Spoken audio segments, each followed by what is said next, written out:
আমি একজন মেয়ে, আমি রমজান মাসের সবগুলো রোজা রাখার উদ্দেশ্যে সাময়িকভাবে মাসিক পিরিয়ড বন্ধ রাখার জন্য যদি কোনো ঔষধ সেবন করি, তাহলে কি গুনাহের ভাগীদার হব নাকি আমার রোজা বিশুদ্ধ হবে? অনেক মা বোনরা এটি করেন, অর্থাৎ রমজান মাস আসলে তারা তাদের মাসিক বন্ধ করার জন্য বিভিন্ন মেডিসিন গ্রহণ করেন।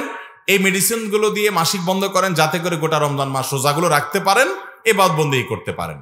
এই কাজটা করাটা তখন জায়েজ হতে পারে যদি এই মেডিসিনগুলো গ্রহণ করার ফলে তাদের শরীরে কোনো বড় ধরনের সাইড এফেক্ট না হয়, ক্ষতিকর কোনো অসুবিধা যদি না হয়। যদি এইরকম মেডিসিন গ্রহণ করার ফলে তাদের ক্ষতিকর কিছু হয়, সাইড এফেক্ট হয়, তাদের শরীরে অসুবিধা হয়, তাহলে সেক্ষেত্রে সেটা গ্রহণ করা জায়েজ নাই। কারণ আল্লাহ বলেছেন, ওয়ালা তুলকু বিআইদিকুম ইলা তাহলুকা, তোমরা নিজেদেরকে ধ্বংসের দিকে ঠেলে দিও না। আপনার শরীরে ক্ষতি হয় এমন কোনো কাজ করা আপনার জন্য কি হবে না? জায়েজ হবে না। আর যদি এরকম ক্ষতি না থাকে তাহলে সেক্ষেত্রে আপনি এটা করলে জায়েজ আছে, কিন্তু সাধারণ অবস্থার উপরে রাখতে পারলে সেটা বেটার। কারণ আল্লাহর ফয়সালাকে আপনি মেনে নিলেন, 10 দিন 7 দিন 8 দিন, যেটা আপনার পিরিয়ডের কারণে আপনি রোজা রাখতে পারলেন না, আপনি অন্য সময় রোজাগুলো কাজা করে দিবেন। কোনো বোন করতে চাইলে, সাইড এফেক্ট সেরকম উল্লেখযোগ্য না থাকলে তিনি করলে সেটা জায়েজ হবে। এরপরে প্রশ্ন হলো, আমার বাচ্চার বয়স 14 মাস, আমার স্ত্রীর সিজার হয়েছিল, আমি আগামী 4-5 বছরের ভিতরে বাচ্চা নিতে চাচ্ছি না। আমার প্রশ্ন, জন্ম নিয়ন্ত্রণ, ইমপ্ল্যান্ট, কপারটি এসব পদ্ধতি ইসলামে জায়েজ হবে কিনা, অথবা ইসলামের জন্ম নিয়ন্ত্রণের কোনো পদ্ধতি আছে কিনা?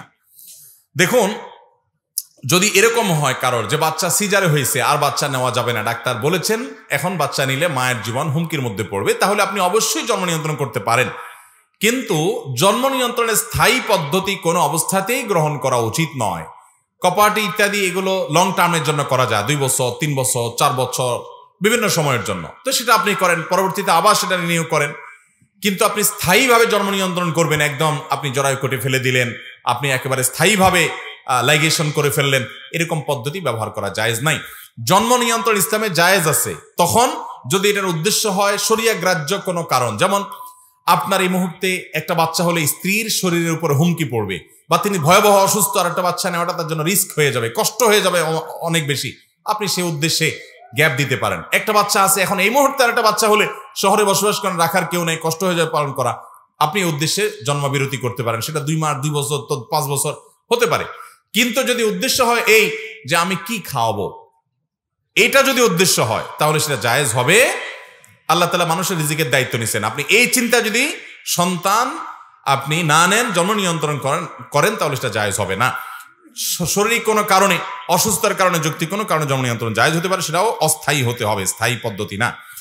অনেক ক্ষেত্রে মহিলারা উত্তরাধিকার সম্পদে প্রাপ্ত অংশ থেকে বঞ্চিত হয়, এ বিষয়ে শরীয়তের বিধান এবং মহিলাদের করণীয় বিষয়ে জানতে চাই। ভাইরা আমার, মহিলারা তাদের উত্তরাধিকার সম্পদ থেকে তাদেরকে বঞ্চিত যারা করবেন, তারা প্রত্যেকে সম্পদ আত্মসাৎ করার অপরাধী হবেন, এই কবিরা গুনায় লিপ্ত হবেন। একজন চোর যেরকম আরেকজনের সম্পদ চুরি করার জন্য কবিরা গুনাহ করেছে, একজন ডাকাত যেরকম ডাকাতি করার কারণে কবিরা গুনাহ করেছে, ঠিক একইভাবে নিজের মায়ের পেটের ভাই আপন বোনকে বাবার সম্পদ থেকে যদি ছলে বলে কৌশলে বিভিন্নভাবে বঞ্চিত করে না দেয়, নিজের দাদার সম্পদে ফুফুর হক যদি ভাতিজারা না দেয়, তাহলে সেক্ষেত্রে এই লোকটা ওই চোর চুরি করে ডাকাতি করে যেরকম মানুষের সম্পদ আত্মসাৎ করেছে, এই লোকটা নিজের রক্তের সম্পর্কীয় আপনজনের সম্পদও আত্মসাৎ করেছে। কোনো কোনো ক্ষেত্রে এর আত্মসাতের ভয়াবহতাটা বরং আরো বেশি, কারণ আপনি এখানে আত্মীয়ের সম্পদ আত্মসাৎ করেছেন। দানের ক্ষেত্রে নবী সাল্লাল্লাহু আলাইহি ওয়াসাল্লাম বলেছেন, আস-সাদাকাতু আলাল মিসকিনি সাদাকা, সাধারণ গরিব মানুষকে দান করলে আপনি একটা সওয়াব পাবেন, দানের সওয়াব। আর ওয়াস-সাদাকাতু আলা যিল কুরবা সিলাতুন ওয়া সাদাকা, আপনার যদি নিকট আত্মীয়দেরকে দান করেন তাহলে 2টা সওয়াব পাবেন, এক হলো দানের সওয়াব, আর একটা হলো আত্মীয়তার বন্ধন রক্ষা করার সওয়াব। তো সেটা যদি দানের ক্ষেত্রে ডাবল সওয়াব হয়, তাহলে আত্মসাৎ আপনি আরেকজনেরটা করলে যদি একটা গুনাহ হয়, রক্ত সম্পর্কীয় মানুষের সম্পদ আত্মসাৎ করলে গুনাহ ডাবল হবে। অতএব বোনদের হক সবাই বুঝাই দেব তো ইনশাআল্লাহ। আমাদের দেশে অনেক মানুষ আছেন, নামাজ কালাম পড়েন, মুখে লম্বা দাড়ি আছে, মাথায় টুপি আছে, গায়ে জুব্বা আছে, উমরা করতে যান, হজ করতে যান, ওয়াজ মাহফিল করেন, মসজিদ মাদ্রাসার টাকা পয়সা দেন, মাগার বোনদের হক দেন না। আছে না নাই? এই বোনদের হক মেরে খাওয়া মানুষ কখনো ভালো মুসলমান হওয়ার কোনো পথ খোলা নাই। নবী করিম সাল্লাল্লাহু আলাইহি ওয়াসাল্লাম বলেছেন, যে ব্যক্তি 1 বিঘত সম্পদ আত্মসাৎ করবে, 7 ভাগ জমিনকে আল্লাহ তাআলা তার গলায় ঝুলিয়ে দিবেন, যে কত খাইতে পারোস খা, এটা হবে তার শাস্তি। অতএব বোনদের হক বুঝাই দেব তো ইনশাআল্লাহ। বোনরা নিতে চাইবে না। আমি জানি আমাদের সমাজে মেয়েরা এমনি লাজুক, এরপরে আবার জানে যে বাবার সম্পদে যে আমার ভাগ আছে সেটা নিয়ে যায়, এমনি আমার ভাই যে ছেঁচড়া যদি নিয়ে যায়, এরপরে আর এই বাড়িতে আমি এসে একটু দাঁড়াবো, বাপের ভিটা, বাপের বাড়ি, নিজের ছোটবেলার স্মৃতি এখানে আছে, একটু আসবো, সে মুখটা পর্যন্ত আমার আর থাকবে না। সেই ভয়ে মেয়েরা নিতে চায় না। ভাই আমার দরকার নাই, তারা নিতে চায় না। আপনি ভাই হিসাবে আপনার কর্তব্য তাদেরকে অভয় দেওয়া, যে না। আল্লাহ তাআলা কোরআনে সবচেয়ে বড় আয়াত নাজিল করেছেন কোনটা জানেন? কোরআনের সবচেয়ে বড় আয়াত কোনটা? সবচেয়ে বড় আয়াত সূরা বাকারার এই আয়াতটা। কোন আয়াত? যে আয়াতে আল্লাহ রাব্বুল আলামিন সম্পত্তি বন্টনের কার কতটুকু হক আছে সে বিষয়ের বিস্তারিত বিবরণ যে আয়াতে আল্লাহ তাআলা উল্লেখ করেছেন, ওই আয়াতটা সবচেয়ে বড় আয়াত।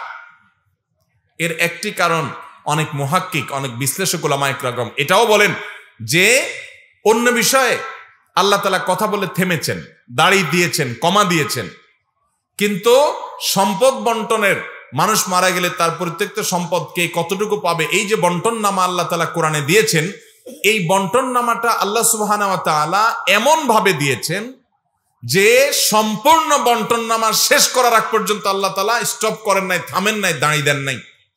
কত গুরুত্বপূর্ণ আল্লাহর কাছে বিষয়টা এবার দেখেন। এই জন্য ভাইরা আমার, একটা আয়াতের মধ্যে একজন মানুষ মৃত্যুবরণ করার পর তার সম্পদের কোথায় কি বন্টন হবে সব ডিটেল আল্লাহ তাআলা বলে দিয়েছেন। এটা কোরআনের অলৌকিকত্ব এবং কোরআনের মুজিজা। আল্লাহ তাআলা এই আয়াতের মধ্যে এক জায়গায় বলেছেন ফারিদাতাম মিনাল্লাহ, এটা আল্লাহর নির্ধারণ। কতটুকু পাবে, তোমার ভাই কতটুকু পাবে, বোন কতটুকু পাবে, এটা আল্লাহর নির্ধারণ। এবং আল্লাহ তাআলা আরো বলেছেন লা তাদরুনা আইয়ুহুম আকরাবু লাকুম নাফা আবাউকুম ওয়া আবনাউকুম লা তাদরুনা আইয়ুহুম আকরাবু লাকুম নাফা, তোমাদের সন্তান সন্ততি, বাবা মা, কে কার কতটা উপকার আসবে তোমরা জানো না। অতএব আল্লাহ যাকে যতটুকু দিতে বলছেন ততটুকু দিয়ে দাও। এজন্য ভাইয়েরা, কোরআনের এই আয়াত দেখে বোনদেরকে বলবেন যে বোন, আল্লাহ যেহেতু নির্ধারণ করে বলে দিয়েছেন যেটা আল্লাহর নির্ধারণ, এটার হেরফের করা যাবে না, অতএব তোমাকে এটা নিতেই হবে। আমার বাবার, আমার মায়ের মৃত্যুর পর আমার সম্পদে আমার বোন যেটুকু পাবে, বোনকে হাসি মুখে তাকে দিতে হবে। টোটাল জমি জমা, ঘর বিটা সহ সকল স্থাবর অস্থাবর নগদ টাকা পয়সা যা আছে, মৃত্যুর পর মৃত ব্যক্তির দেনা থাকলে দেনা পরিশোধের টাকা বাদ দেওয়ার পর বাকি যেগুলো আছে, তার ওসিয়ত যদি থাকে 1/3 মধ্যে, অর্থাৎ টোটাল অ্যাসেটের 1/3 মধ্যে তার ওসিয়ত কার্যকর হবে। এটুকু হওয়ার পর বাকি যা থাকবে এটা বোনদেরকে বলতে হবে ফরজ অনুযায়ী, শরীয়ত অনুসারে তোমাদের এই এই পাওনা হয়, তো সব জমি তো তোমরা নিবা না, ঠিক আছে, তাহলে এটার ভ্যালু টোটাল এত দাঁড়ায়, এই টাকা নাও, অথবা অমুক জমি নাও, এদিক থেকে বাড়ায় নাও, ওদিক থেকে আমাকে ছাড় দাও, নেগোসিয়েশন করো, করে বোনদেরকে হক বুঝাই দিবেন। এবং বোনদেরকে বলবেন বাবার বাড়ির হক নেওয়ার মানে এই না যে তোমার আর বাবার বাড়িতে কোনো আসার সুযোগ নেই। ভাই বোনের সম্পর্কে কি হক নেওয়া পর্যন্ত না জীবনের। অতএব আমার বাবার সম্পদে তোমার হক তুমি নিয়ে গেছো, এর মানে এই না যে আমার সাথে তোমার সম্পর্ক শেষ হয়ে গেছে। সম্পর্ক আজীবনের, তুমি চিরকাল আসবা, আমিও তোমার বাড়িতে চিরকাল যাব। চেষ্টা করবেন তো ইনশাআল্লাহ? বোনদেরকে আমরা সম্পদ বোঝাই দিব তো ইনশাআল্লাহ? এই দেশে জমির দলিলগুলো যারা ঘাটাঘাটি করেন তাদের অভিজ্ঞতা আছে। এদেশের যত জমির দলিল আছে খুঁজে দেখবেন কয়টা জমির দলিলে মেয়েদের মালিকানার নাম লেখা আছে, দেখেন সব ছেলেরা মালিক। কারণ যে 2 নম্বরই করে বোনদের হক দেওয়া হয় না, ফুফুদের হক দেওয়া হয় না। সবাই দেব তো ইনশাআল্লাহ? আচ্ছা, এরপরের প্রশ্ন হলো, প্রথম প্রশ্ন, কিছু কিছু এলাকায় মসজিদ বানানো নিয়ে প্রায় প্রতিযোগিতা চলে, অথচ মসজিদের তুলনায় মুসল্লি খুবই কম। সুদর্শন মসজিদের তুলনায় মুসল্লি খুবই কম, এ সম্পর্কে আপনার মতামত কি? তুলনামূলক কম দূরত্বে ঘন ঘন মসজিদ নির্মাণ ইসলাম কতটুকু উৎসাহিত করে? সুন্দর একটি প্রশ্ন। মসজিদ হওয়া তো ভালো, কিন্তু দেখতে হবে মসজিদের উদ্দেশ্যটা কি। নবী করিম সাল্লাল্লাহু আলাইহি সাল্লাম বলেছেন মান বানা লিল্লাহি মাসজিদা বানাল্লাহু লাহু ফিল জান্নাতি বাইতান মিসলাহ। যদি কেউ আল্লাহকে খুশি করার জন্য কোনো মসজিদ বানায়, আল্লাহ রাব্বুল আলামিন তার জন্য জান্নাতে অনুরূপ ঘর নির্মাণ করবেন। তাহলে আমরা যদি, আর কোনো প্রশ্ন নিয়ে আসেন না এদিকে, বারবার আসতে ডিস্টার্ব হয়তো, আমরা যদি কোনো মসজিদ নির্মাণ করি, এবং সেটা যদি আল্লাহর জন্য হয়, যেখানে মসজিদ নির্মাণের হাদিস আছে সেখানে দেখবেন লিল্লাহি কথাটা আছে, অর্থাৎ আল্লাহকে খুশি করার জন্য।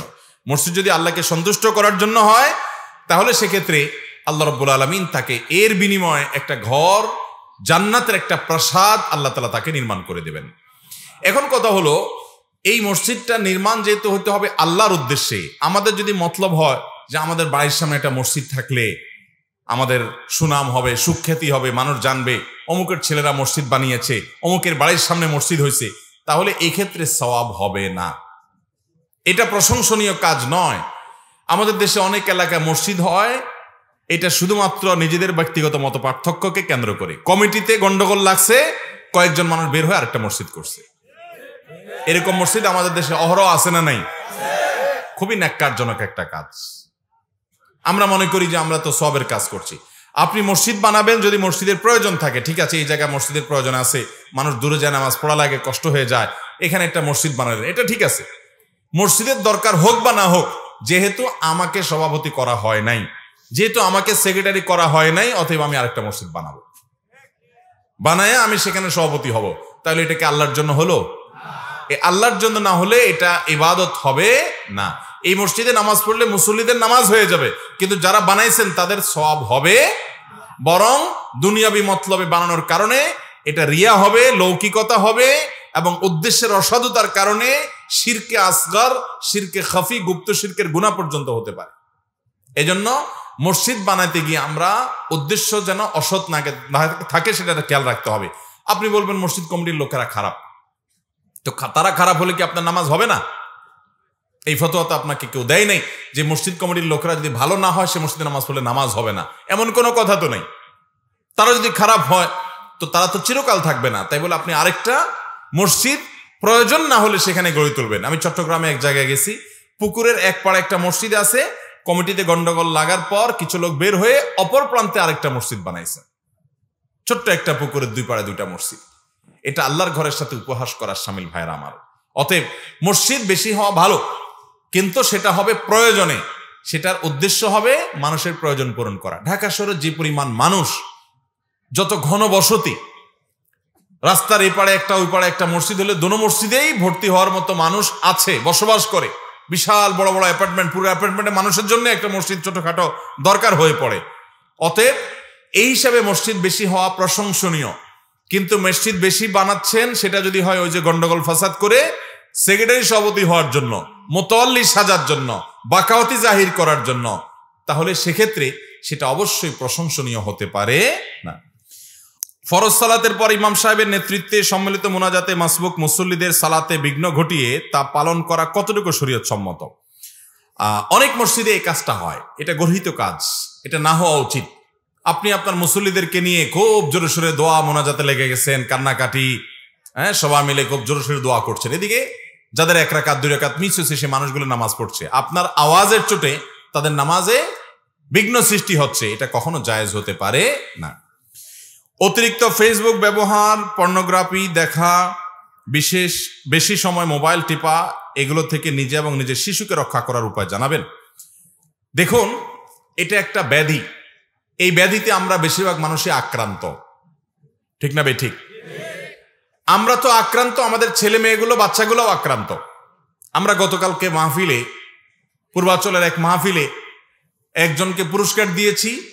আমরা বলেছি এমন কোন মানুষ মাহফিলে আছেন কিনা যে তার 3-4 বছরের বাচ্চা আছে, এই বাচ্চাকে মোবাইল দেখানো ছাড়া খাবার খাওয়ান নিয়মিত? একজন পাওয়া গেছে। আপনাদের এখানে আছে কেউ? মোবাইল দেখানো ছাড়া খানা খাওয়ান। 6 মাসের বাচ্চার কথা বলতেছি না, ওটা তো কি বুঝবে।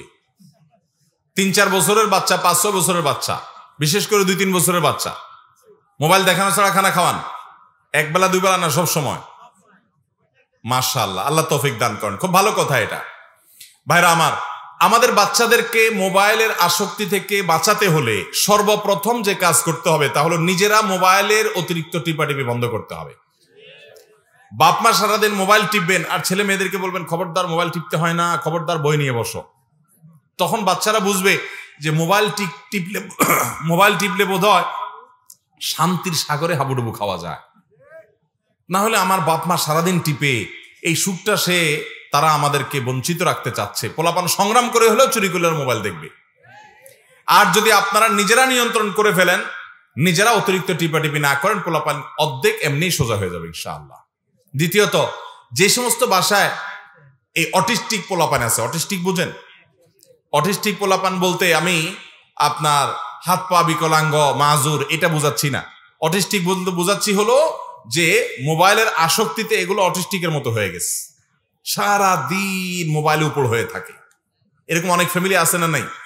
ভয়ঙ্কর রোগে আক্রান্ত। এদের মা বাবা জানে না যে বাচ্চাদের ধ্বংসের কোন জায়গায় নিয়ে যাচ্ছে। ব্রেন নষ্ট হচ্ছে, চোখ নষ্ট হচ্ছে, ইমান নষ্ট হচ্ছে, সব ধ্বংস হচ্ছে, মেধা শেষ হয়ে যাচ্ছে। ওই অটিস্টিক বাচ্চার মতো সারাদিন ডুব দিয়ে থাকছে। আপনার বাচ্চার হাতে আপনি মোবাইল নয়, আপনি একটা চাকু তুলে দিচ্ছেন আত্মহত্যা করার জন্য, তার নিজেকে শেষ করার জন্য একটা অস্ত্র তুলে দিচ্ছেন। টাকা দিয়ে বাচ্চাকে আপনি ধ্বংস করছেন। আমি বিভিন্ন সময় বলার চেষ্টা করি, আমি আলহামদুলিল্লাহ শুকর আদায় করি বলি, আমারও 3-4 বছর একটা বাচ্চা আছে, মোবাইল দেখায় খাওয়াই না সচরাচর আলহামদুলিল্লাহ। আপনার বাচ্চা মোবাইল না দেখালে খায় না, কার্টুন দিতে হবে বায়না ধরে, না হলে আমি খাবো না, এরকম করবে। আপনি প্রথমত যে নিজেকে কন্ট্রোল করেন। বাচ্চা মোবাইল দেখতে চায় কেন? কারণ আপনি সারাদিন দেখেন, সেজন্য। আপনি যদি সারাদিন না দেখতেন, ও কোত্থেকে মোবাইল চাইতো? তার ভাই বোন সারাদিন দেখে। আর ওই যে এমন কিছু ফ্যামিলি আছে, সেই ফ্যামিলিগুলোতে জ্বলে গেলে, যেগুলোতে অটিস্টিকের মতো এরকম পোলাপান মোবাইলে উপর হয়ে থাকে, ওগুলো দেখে দেখে সেখান থেকে শিখে, সেই সব পরিবেশ থেকে বাচ্চাকে বাঁচায় রাখবেন এবং নিজেরা মোবাইল টিপি বন্ধ করবেন। তাহলে দেখবেন বাচ্চাকে নিয়ন্ত্রণ করা কি হবে, সহজ হয়ে যাবে। খাওয়াইতে গেলে মোবাইল দেখা ছাড়া খায় না, আগে থেকে বদভ্যাস হয়ে গেছে। এখন বাঁচবেন কিভাবে? কিছুদিন নিজেরা মোবাইল অতিরিক্ত টিপি বন্ধ করেন প্রয়োজনের বাইরে, এবং বাচ্চাকে তার এই বায়না পূরণ করবেন না। অনেক বাপ মা আছে মনে করে বাচ্চা যা বলে তা শুনতে হয়। জি না, অনেক সময় বাচ্চাকে বুঝাইতে হয় যে না, তুমি যা বলবা সব শোনা যাবে না, তোমার ক্ষতি হবে, এমন কাজ আমি করব না, তুমি যতই বলো। একটু টাইট দেন। এক বেলা খাইতে চাবে না, একটু দেরি করবে, আরেক বেলা দেরি করবে, অন্য কিছু দিয়ে ভুলায় বেলায় খাওয়ান, আস্তে আস্তে দূর করা সম্ভব হবে ইনশাআল্লাহ। ভাইরা আমার, বাচ্চাদেরকে মোবাইল আসক্তি থেকে দূরে আনার জন্য আরেকটা বিশেষ গুরুত্বপূর্ণ বিষয় হলো তাদেরকে ফিজিক্যাল খেলাধুলার সুযোগ করে দিতে হবে, শারীরিক খেলাধুলার সুযোগ করে দিতে হবে। আমি আমার বাসার পাশে একটা ব্যাডমিন্টন কোর্ট ব্যবস্থা করেছি, সেখানে আলহামদুলিল্লাহ বাচ্চারা ব্যাডমিন্টন খেলতে পারে। ব্যাডমিন্টনের সময় ব্যাডমিন্টন খেলা নাই, গরমকালে অন্য কোনো খেলার ব্যবস্থা হবে। বাচ্চাদেরকে যদি আপনি ফিজিক্যাল খেলার সুযোগ করেন এবং আপনি নিজে সেখানে সামিল হন বাচ্চাদের সাথে, আপনি মোবাইল টিপে না বলেন যা তোরা বাইরে একটু খেলে আয়, ও জীবনও যাবে না। ও চিন্তা করবে তাহলে মোবাইল দেখার ভিতরে বোধহয় সকল শান্তি এবং কামিয়াবি নিহিত। নাহলে বাপ কেন আমাকে নিজে যেটা করছে সেটা থেকে দূরে রাখতে চাচ্ছে। অতএব আমরা আমাদের বাচ্চাগুলোকে বাঁচাতে হলে নিজেদেরকে হার্ড ডিসিশন নিতে হবে। আল্লাহ আমাদেরকে তৌফিক দান করুন। আর যারা নিজেরা হার্ড ডিসিশন নিতে পারছেন না, তাদেরকে আমরা বলবো যে আপনারা মেহেরবানি করে কিছুদিনের জন্য স্মার্টফোন ছেড়ে একান্ত আপনার অফিস আদালত ব্যবসা বাণিজ্য যেটা করা লাগে অফিস আদালতে করে বাসা বাড়িতে এসে বাটন ফোনে চলে যান। বাটন ফোনে যদি আপনি 6 মাস চলে যেতে পারেন, একটু হার্ড ডিসিশন, কঠিন হবে, একটু যদি নিতে পারেন ইনশাল্লাহ সারা বছর দেখবেন আপনার জন্য সহজ হয়েছে। আল্লাহ আমাদেরকে তৌফিক দান করুন। অনেক ব্যবসায়ী আছেন যারা জাকাত দেওয়ার সময় এলে দোকানে পণ্য মজুত করে টাকা খরচ করে ফেলেন ইচ্ছাকৃতভাবে। এটা কতটুকু যুক্তিসঙ্গত? জাকাতের সময় কাছাকাছি আসলে অনেকে চালাকি করে যে নগদ টাকা আছে, এটা দিয়ে জমি কিনে ফেললাম, জমি কিনে যদি বাড়ি করার নিয়ত করি তাহলে জাকাত আসবে না। অথবা অনেক মহিলা আছে নিজের স্বর্ণ আছে 10 ভরি, তো জাকাত 1 বছর পরে তো আসবে, বছর পূর্ণ হওয়ার কয়েকদিন আগে 5 ভরি মেয়েকে দান করে দেয়, তাহলে এখন আর তার 7.5 ভরির নিচে আছে, অতএব তারা জাকাত দেওয়া লাগবে না। তো এরকম চালাকি যদি করেন, কাগজে কলমে তো জাকাত দেওয়া লাগবে না, কিন্তু মনে রাখবেন এটা আপনার নিজের পায়ে যে আপনি কুঠারাঘাত করছেন। কারণ নবী করিম সাল্লাল্লাহু আলাইহি ওয়াসাল্লাম বলেছেন জাকাতকে একটা সময় মানুষ জরিমানা মনে করবে, আপনি সেটা করছেন, এটা খুবই জঘন্য। জাকাত দিলে আমরা মনে করি টাকা চলে যাচ্ছে, না, এটা তো জমা হচ্ছে। অতএব জাকাতকে জরিমানা মনে করা যাবে না। এটা যারা করেন, চালাকি করেন, তারা গুনাহের কাজ করেন। এরপরে প্রশ্ন হলো, হজ ওমরা করার সামর্থ্য নেই, কিন্তু স্বপ্নে দেখেছি আমি হজের সকল কর্মকাণ্ড সম্পন্ন করেছি, অর্থাৎ যেভাবে হজ করতে হয় সব করেছি, এটা কি ভালো কিছুর লক্ষণ কিনা? না, এটা কোনো বুজুর্গের বিশেষ কোনো লক্ষণ না। অর্থাৎ এটা করলে আপনি হজ করে ফেলছেন এরকম কিছু না। তবে হ্যাঁ, সুধারণা হতে পারে যে আল্লাহ তাআলা আপনাকে হজ করার তৌফিক দিবেন, বা আপনি হজ করার চেষ্টা যেন করেন, সেরকম কোনো ইন্ডিকেট আলামত থাকতে পারে। এটার মানে আপনি এটা মনে করেন না যে আপনার হজ করার সওয়াব আপনি পেয়ে গেছেন। স্বপ্নে দেখলে, কোনো ভালো কাজ করতে দেখলে ওই কাজের সওয়াবও হয় না, আর কোনো গুনাহের কাজ স্বপ্নে করতে দেখলে ওটা কোনো গুনাহ হয় না। স্বপ্নে কি দেখেন না দেখেন ওটার উপর ভিত্তি করে কোনো সওয়াব বা গুনাহ লেখা হয় না। এরপরে প্রশ্ন হলো, শিরক করলে ঈমান চলে যায়, পুনরায় ঈমান আনতে হলে কি করতে হবে? যদি কেউ কখনো শিরকে লিপ্ত হন তাহলে ঈমান চলে যাবে। পুনরায় ঈমান আনার জন্য নিজের শিরকের সেই অপরাধের ভয়াবহতা বুঝে আল্লাহর কাছে ক্ষমা চাইতে হবে, অনুতপ্ত হতে হবে, লজ্জিত হতে হবে, এবং ভবিষ্যতে যেন সেই গুনাহটা না হয় সে মর্মে সংকল্প করতে হবে। এরপর আপনি যদি আল্লাহর একত্ববাদের স্বীকৃতি দেন, ইনশাআল্লাহ বিদিনিল্লাহ কালিমা শাহাদা আপনি পাঠ করেন, আপনি আবার ঈমানদার হয়ে গেলেন এবং আগের গুনাহ আল্লাহ মাফ করবেন যদি আপনি তওবা করেন।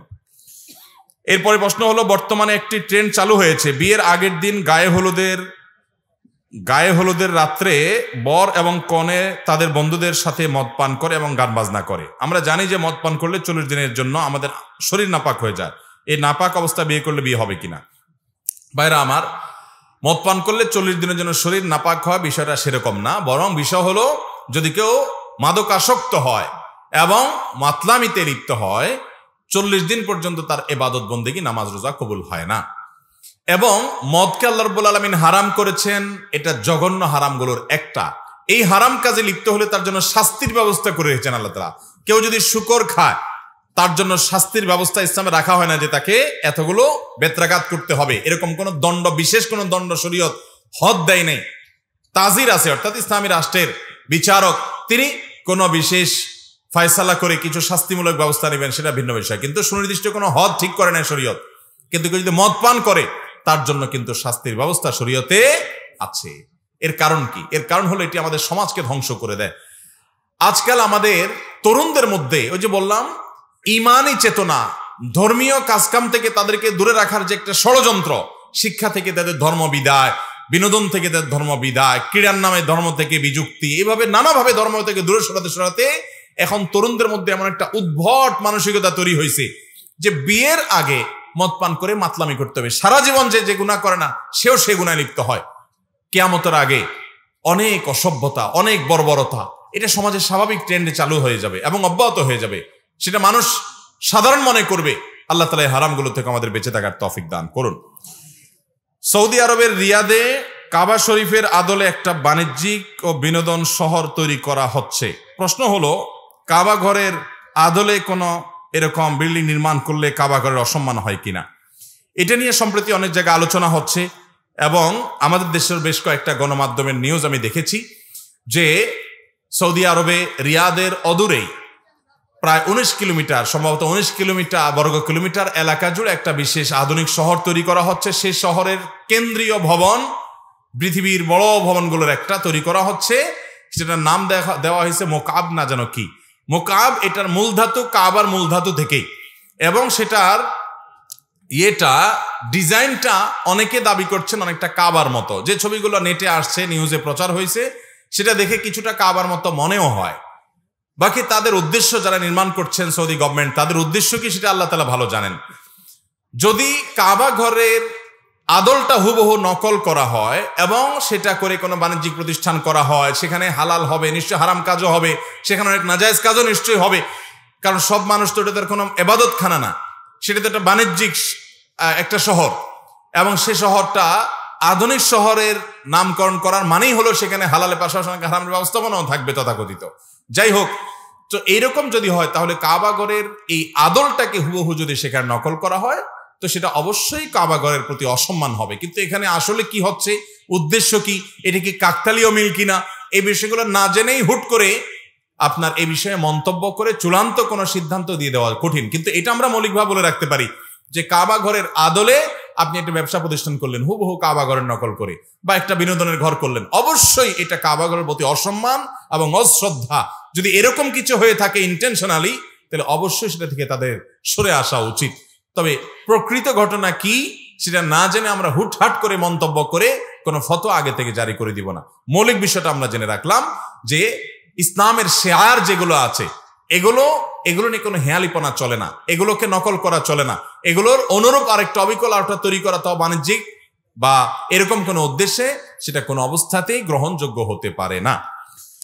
এরপরে প্রশ্ন হলো, আমি একজন আইন শিক্ষার্থী, আমি যতটুকু জানি কেউ অপরাধ করলে সেই অপরাধীকে কেউ একজন সাপোর্ট করলে দুজনই সমান অপরাধী হবে। আমার প্রশ্ন হলো, যদি কোনো চোর আমার কাছে স্বীকার করে যে সে চুরি করেছে, আমি একজন লয়ার হিসাবে জেনে শুনেও তার পক্ষ নিয়ে মামলা লড়লে এবং তাকে বিভিন্ন কৌশল শিখিয়ে দিলে আমি কি তার সমঅপরাধী হব? এবং আইনি পেশা আমি কিভাবে আমার ঈমান ঠিক রাখতে পারবো? খুবই দরকারি একটি প্রশ্ন একজন লয়ার ভাই করেছেন। আমাদের যারা লয়ার ভাইরা আছেন তারা অনেকেই এই অপরাধে লিপ্ত, ভয়ঙ্কর অপরাধে লিপ্ত। আপনার ক্লায়েন্ট আপনাকে টাকা দিয়ে ঠিক করেছে, ক্লায়েন্টকে নির্দোষ প্রমাণ করে কোর্ট থেকে তাকে মুক্ত করে আনা এটা আপনার জন্য চ্যালেঞ্জ। কিন্তু আপনি যদি জানেন এই লোকটা দোষী, সে আপনার কাছে স্বীকারই করেছে এবং আপনার কাছে এটা প্রমাণিত হয়ে গেছে যে সে দোষী, তাহলে তাকে নির্দোষ সাব্যস্ত করার জন্য আপনার যে চেষ্টা সম্পূর্ণ হারাম চেষ্টা, এই ব্যাপারে কোনো সন্দেহ করার কোনো সুযোগ নাই।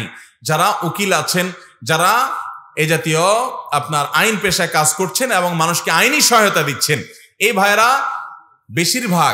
বেশিরভাগ ভাইরা এক্ষেত্রে হালাল হারাম বাজ বিচার করেন না। ক্লায়েন্ট ধরা এটা হলো মূল কাজ। শুধু এখানেই শেষ না, আমি তো জানি যে অনেক লয়াররা আছেন যে তার ক্লায়েন্টের থেকে তো টাকা নিচ্ছেনই, আবার প্রতিপক্ষ যে আছে তার কাছ থেকে তলে তলে টাকা নিয়ে নিজের ক্লায়েন্টকে হারায় দেন।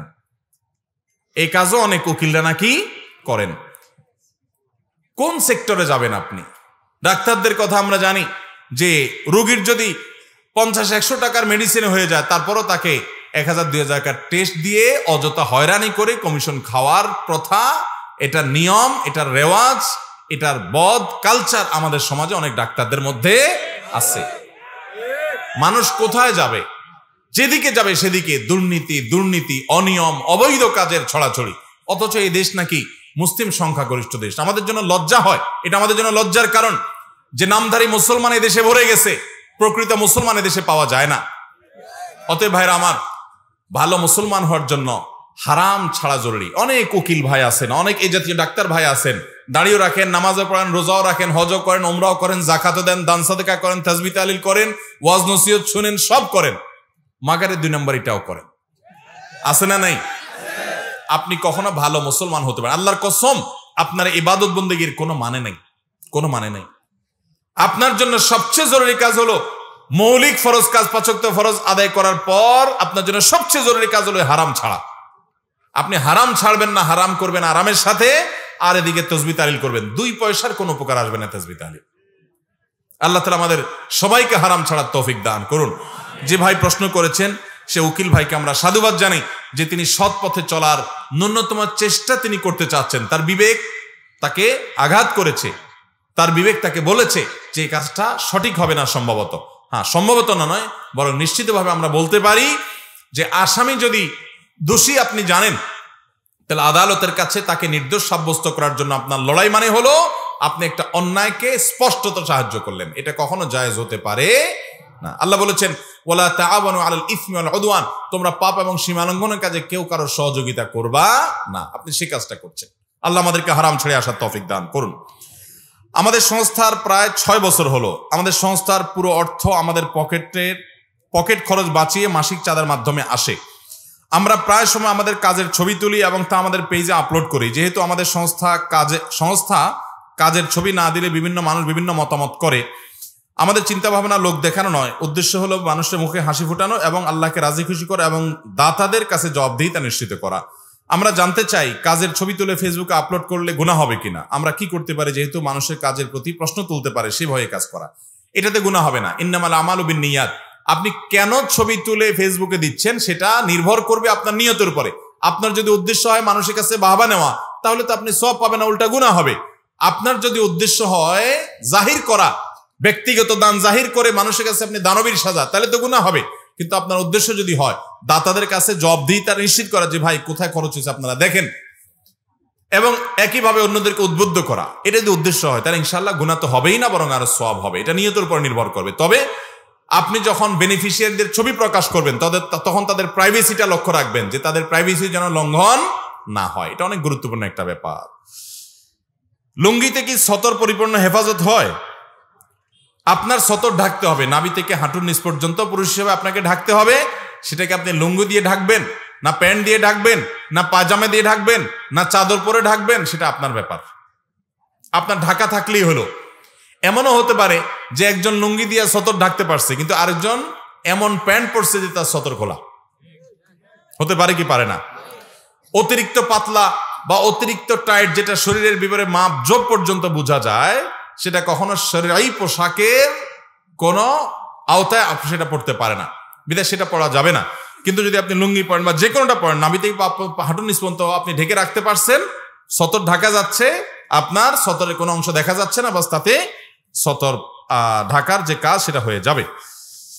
এরপরে প্রশ্ন হলো, আমরা অনেক সময় বিপদে পড়লে মানত করি, আল্লাহ তুমি আমাকে বিপদ থেকে উদ্ধার করলে টাকা দান করব, মানুষ খাওয়াবো, গরু ছাগল ইত্যাদি দিব, এটা কি আল্লাহর সাথে চুক্তি করা হয়ে যায় কিনা? ইসলামে ঠিক মানতের বিধান আছে কি? ইসলামে কি মানতের বিধান আছে কিনা? যদি থাকে তাহলে কিভাবে করবো? নবী করিম সাল্লাল্লাহু আলাইহি ওয়াসাল্লাম পরিষ্কারভাবে বলেছেন, তোমরা মানত করবে না, কারণ মানত এটা আসলে তেমন কোনো কাজের কাজ না। এটা কি? ইন্নামা ইস্তাখরাজু মিনাল বখিল, মানতের বিহি মিনাল বখিল, মানতের মাধ্যমে বখিলের সম্পদ বাইর হয়। বখিল ডাইরেক্ট দান করতে চায় না, বলে আগে আল্লাহ আমার ছেলেটাকে সুস্থ করেন, ছেলেটার রেজাল্ট ভালো করে দেন, আমার বিপদটা দূর করেন, তারপর আমি এটা দেব। সে ডাইরেক্ট দিতে চায় না, আল্লাহকে শর্ত দিয়ে দেয়। তো বখিল কৃপণ, সে আগে দিতে চায় না, এজন্য সে আল্লাহর কাছ থেকে পেয়ে তারপরে দিবে বলে। নবী সাল্লাল্লাহু আলাইহি ওয়াসাল্লাম বিষয়টাকে এইভাবে দেখেছেন। তবে এই হাদিসের আলোকে ওলামা ইকরাম কেউ মানত করাকে হারাম বলেন না, বলেন যে এটা অনুত্তম কাজ, মানত ভালো জিনিস না। তাহলে ভালো জিনিস কোনটা? আপনার বিপদ হয়েছে, আপনার কোনো উদ্দেশ্য হাসিল হওয়া দরকার, আপনি এমনি টাকা দান করে দেন, দান করে এরপরে বলেন আল্লাহ আমি দান করলাম, আমি 2 রাকাত নফল নামাজ পড়লাম, আমি একটা রোজা রাখলাম, আমি একটা গরু ছাগল দান করলাম, কিছু টাকা পয়সা দান করলাম, আপনি আমার এই উদ্দেশ্যটা পূরণ করেন। এটা হলো সুন্নাহ সম্মত পদ্ধতি এবং প্রশংসনীয় বিষয়, যে দান করবেন এবং আল্লাহর কাছে চাইবেন। তারপরে যদি আপনি মান্নত করেন, আর মান্য যদি বিশুদ্ধ হয় তাহলে সঠিক হবে। আপনি যদি মান্নত করেন কোনো মাজারে কিছু দান করবেন, তাহলে সেটা ভুল মান্নত। এই মান্নত করলে সেটা পূরণ করা জরুরি না। নবী সাল্লাল্লাহু আলাইহি ওয়াসাল্লাম বলেছেন, মান নাযারা আন ইয়াসি আল্লাহ ফালা ইয়াসিহি, যদি কেউ কোনো গুনাহের কাজ করার মান্নত করে তাহলে সে গুনাহ করতে পারবে না।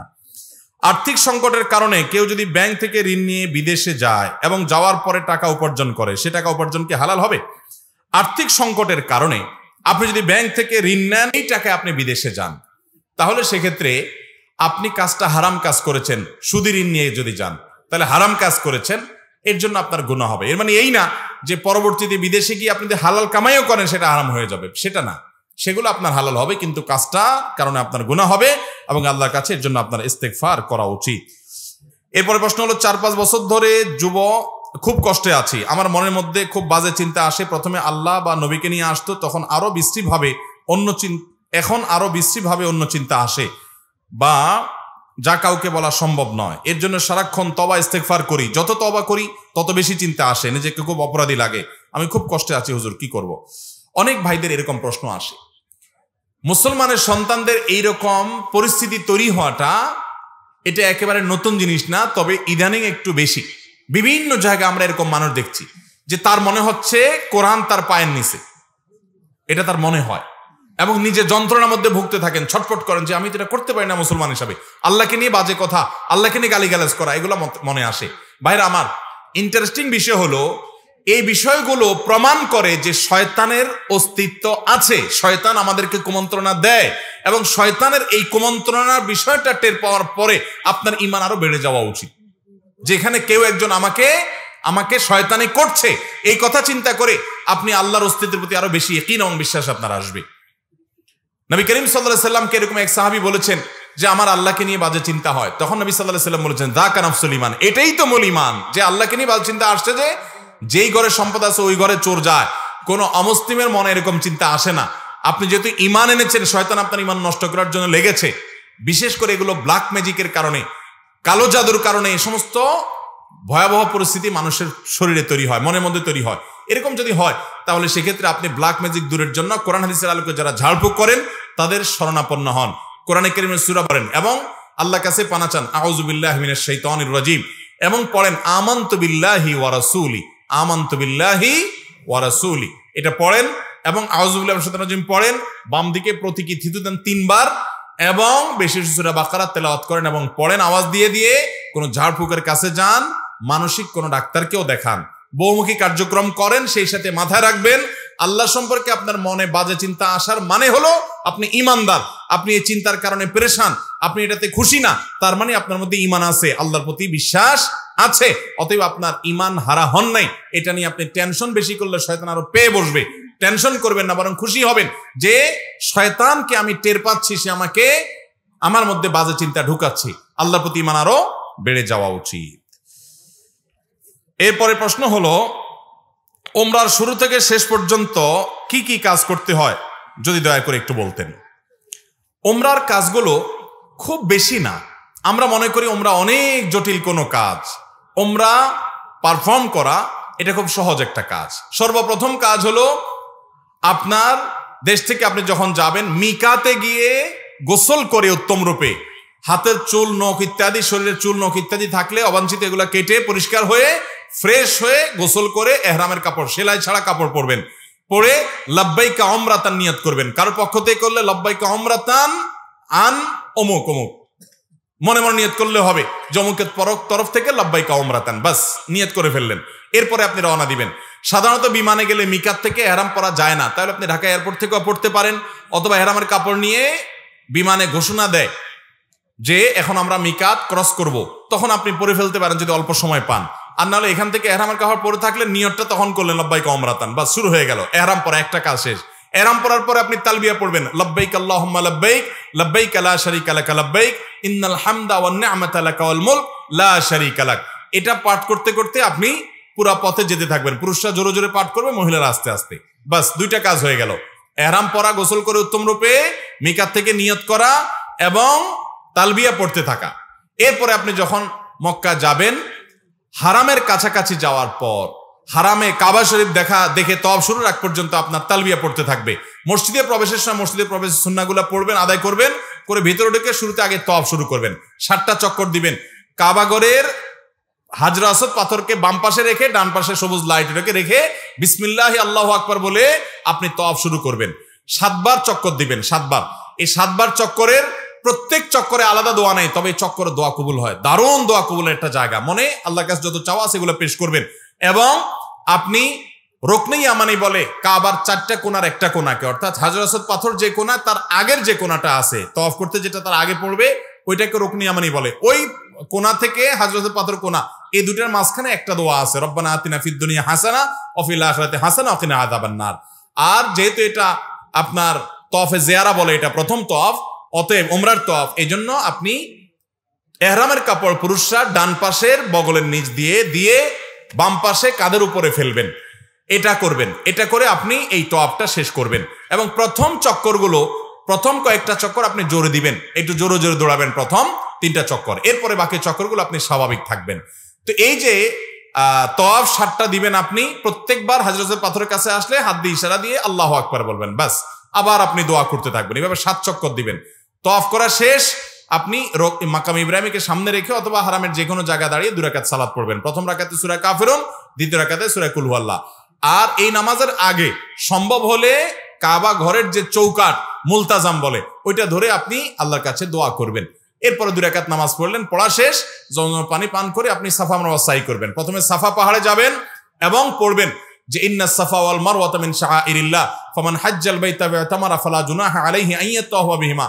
পুরো আয়াত পড়তে না পারলে ইন্নাস সাফা ওয়াল মারওয়াতা মিন শাআইরিল্লাহ এটুকু পড়লেও চলবে, যে সাফা এবং মারওয়া আল্লাহর নিদর্শনের অংশ। এরপর আপনি সাফা পাহাড়ে দাঁড়িয়ে লা ইলাহা ইল্লাল্লাহু ওয়াহদা আনজাযা ওয়াদা ওয়া নাসারা আবদা ওয়া হাযামাল আহজাবা ওয়াহদা এটা পড়বেন। এবং লা ইলাহা ইল্লাল্লাহু ওয়াহদাহু লা শারীকা লাহু লাহুল মুলকু ওয়া লাহুল হামদ ওয়া হুয়া আলা কুল্লি শাইইন কাদির এটা পড়বেন। এরপর আপনি কিবলার দিকে ফিরে 2 হাত তুলে, ওই যে কাবা শরীফের দিকে ফিরে 2 হাত তুলে মন খুলে দোয়া করবেন। দোয়া কবুলের জায়গায় সাফা পাহাড়। সাফা পাহাড় থেকে নবী সাল্লাল্লাহু আলাইহি ওয়াসাল্লাম সর্বপ্রথম ইসলাম প্রকাশ্যে প্রচার শুরু করেছেন, সেই স্মৃতি বিজড়িত জায়গা। আপনি দোয়া করবেন। এটা ইব্রাহিম আলাইহিস সালাম এবং ইসমাঈল আলাইহিস সালাম এবং মা হাজেরার স্মৃতি বিজড়িত জায়গা। যাই হোক, সাফা পাহাড়ে দোয়া করার পর এরপরে আবদাউ বিমা বাদা আল্লাহ বি, আল্লাহ সাফার নাম আগে শুরু করছেন, তো আমি এখান থেকে সাই করা শুরু করছি। হেঁটে যাবেন হলো কোথায়? মারওয়ায়। মারওয়া যাইতে মাঝখানে 2টা সবুজ লাইটের জায়গা পড়বে, ওখানে পুরুষে একটু জোরে হাঁটবেন, বাস এটুকু। এবং এই সাইর সময় আপনি জিকির আজকার তাসবিহ তেলাওয়াত করতে পারেন। তওয়াফের সময় ওযু থাকতে হবে, সাইর সময় ওযু না থাকলেও হয়ে যাবে, কিন্তু ওযু থাকলে ভালো। এবং তওয়াফ সাইয়ের মধ্যে ওযু ছুটে যায়, ওযু করে এসে আবার যেখান থেকে ছুটছে ওখান থেকে আবার কন্টিনিউ করতে পারবেন। মারওয়া পাহাড়ে চলে গেলেন, সেখানে গিয়ে আবার ওই যে কাবার দিকে ফিরে সাফা পাহাড়ে যা যা করেছেন ঠিক একইভাবে সবগুলো করবেন এবং দোয়া করবেন। ওখান থেকে আবার আপনি সবগুলো দোয়া পড়বেন। ওখান থেকে আবার আপনি সাফা পাহাড়ে আসবেন। তাহলে সাফা থেকে মারোয়া গেলেন একটা চক্কর, মারোয়া থেকে আবার আসলেন আরেকটা, আবার গেলেন আরেকটা, এভাবে 7টা চক্কর দিতে হবে। সাফায় শুরু হবে, মারোয়া গিয়ে শেষ হবে। যে আসলে একটা না, গেলে একটা, গেলে আরেকটা, আসলে আরেকটা, এবার মোট 7টা হবে। 7 চক্কর শেষ, আপনার ওমরা শেষ। এরপরে পুরুষরা মাথা চুল চেঁচে ফেলবেন। না চাচতে পারলে পুরো মাথার চুল ছোট করতে হবে। 2-4টা সামান্য একটু ছোট করলে হবে না। মহিলারা তাদের মাথার চুলে সামান্য অল্প একটু ছোট করলে হবে। তাদের ইহরাম হলো তারা স্বাভাবিক পোশাক আশাক করবে, অতিরিক্ত সাজসজ্জা করবে না, এবং তারা মুখমণ্ডল, এটার উপরে যদি ওড়না দিতে হয় অন্য পুরুষরা থাকে তাহলে সেটা যাতে আপনার মুখ বেঁধে রাখা না হয় সেটা খেয়াল রাখবে। কাপড় টেনে রাখবে যাতে পরপুরুষরা না দেখতে পারে। আর কোথাও পরপুরুষ না থাকলে মুখ খোলা রাখবে ইহরাম পরা অবস্থায়। আর ইহরাম পরা অবস্থায় পুরুষরা সুগন্ধি ব্যবহার করবে না, সেলা আলা পোশাক পরবে না, আন্ডারওয়্যার পরবে না, মাথায় টুপি, মাথা ঢাকবে না, এই সমস্ত কাজ করবে না। কোনো পশু পাখি এমনকি আপনার মশা টশা ইত্যাদিও মারবে না, যথাসম্ভব তাড়িয়ে দিবে। অর্থাৎ এক কথায় ইহরাম পরা অবস্থায় নিষিদ্ধ কাজগুলো সব করবে না। সাফা মারওয়ার সাই শেষ, মাথা মুন্ডানো শেষ, এখন তিনি হালাল হয়ে গেলেন। এখন যেগুলো নিষিদ্ধ ছিল ইহরাম অবস্থায় সেগুলো সব এখন যায়, সেলাই করা পোশাক পরতে পারেন। তার ওমরা শেষ হয়ে গেল। অত্যন্ত সহজ এবং খুব আপনার অল্প কয়েকটা আমল এর মাধ্যমে ওমরা সম্পন্ন করা যায়। আমরা যারা ওমরা করি নাই, আল্লাহ তাআলা আমাদেরকে জীবনে বারবার ওমরা করার তৌফিক দান করুন। আর যারা আগে একবার করেছেন, আল্লাহ রাব্বুল আলামিন তাদের সবাইকে আবার ওমরা করার তৌফিক দান করুন। বাইতুল্লাহ যাওয়ার যে স্বাদ, ভাইরা আমার, এই স্বাদটা আস্বাদন যে করে নাই সে বুঝবে না যে আল্লাহর জমিনে কত বেশি স্বাদ এবং তৃপ্তি আল্লাহর ঘরের জিয়ারতের মধ্যে। আল্লাহ আমাদের সবাইকে এই স্বাদটা বারবার আস্বাদন করার তৌফিক দান করুন। এই স্বাদ আস্বাদন করা ছাড়া আল্লাহ তাআলা আমাদের কাউকে যেন মৃত্যু না দেন সেই তৌফিক দান করুন।